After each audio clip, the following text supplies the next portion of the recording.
For God's sake, let us sit upon the ground and tell sad stories of the death of kings. These are some of the most famous lines in English literature, spoken by William Shakespeare's Richard II. The play is about the fall of a king and the rise of his cousin, Henry Bolingbroke. But how much of that drama is historical fact?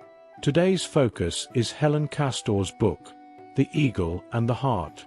This biography follows the lives of Richard II and Henry IV, who were cousins and eventually became enemies.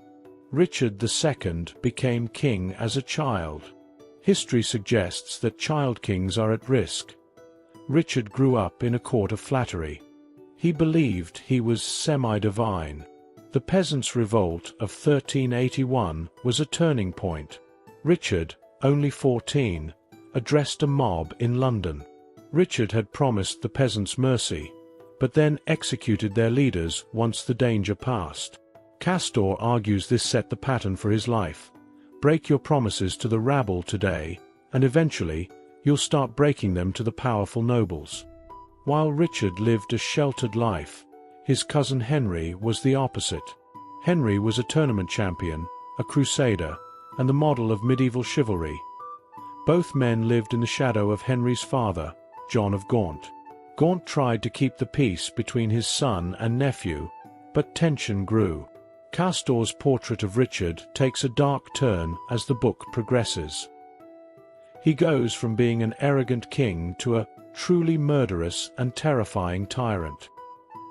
He began hunting down the nobles who had crossed him. When Richard exiled Henry and stole his inheritance, he forced Henry's hand. The reader may find themselves siding with Henry when he returns with an army. The book corrects Shakespeare's historical liberties. The real Prince Henry was a warrior from his teens, leading armies in Wales. Castor includes a story about an injury that changed him forever. A crossbow bolt hit the prince in the face, embedding itself in his cheekbone. Surgeons had invented a tool to remove it. From then on, he was depicted from his good side for the rest of his life. Helen Castor agrees with Shakespeare.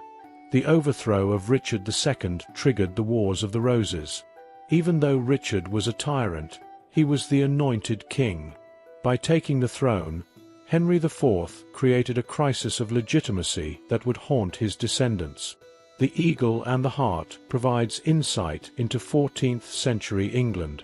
It gives Henry IV the attention he deserves.